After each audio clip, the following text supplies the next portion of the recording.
Welcome back. We have a familiar face here, Carlos Briano. He is a public information officer for the DEA here, our local in El Paso. Good afternoon. Thank you for joining us. And Happy New Year. Happy New Year. You know, talking about New Year's, let's talk about 2025 all together, how successful the DEA of El Paso has been. Yeah, we had some important benchmarks internationally, but also regionally here in our area.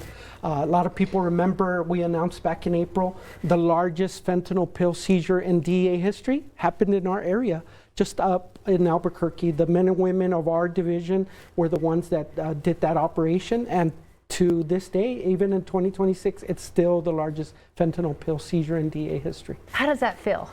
Well, for the men and women who worked this for several months, it's great. You know, they're very proud of that seizure, but more importantly for the community, it made them safer and healthier because it diminished the amount of fentanyl pills in our greater area. Absolutely, especially being in a border town is such a high impact what you guys were able to do.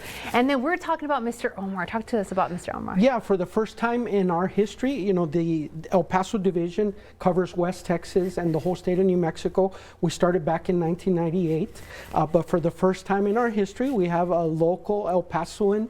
He was born and raised here, went to elementary, to UTEP. He's actually in charge of our region. And we're talking off the air how that's important because he understands how we operate in this border area.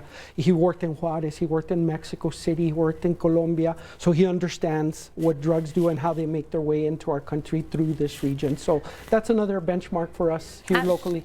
Yeah, absolutely, especially as our city continues to grow, so does the talent. Yep. And talking about everything about 2025 coming to an end already, starting 2026, you also talked about the deaths down because of drug related. Talk to us about that. Yes, for the first time in 5 years, deaths, not just in El Paso County, not just in southern New Mexico, but nationwide are finally coming down.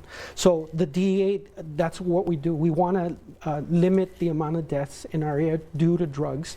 One death is one too many. So we're going to keep doing the work to minimize these deaths. And we give credit to a lot of our partners that helped us with this, including our media partners that put out the awareness about what today's drugs do, how lethal they can be, how just 2 milligrams of fentanyl could potentially kill somebody. So we're very happy that for the first time in 5 years in our community, deaths are coming down. But we're going to keep doing the work until there's not a single death. I love that, especially with that goal. Thank you so much, Carlos, and Happy New Year. Happy New Year. It's great to always have you back. We look forward to another 2026. That's right, a really strong 2026 as well.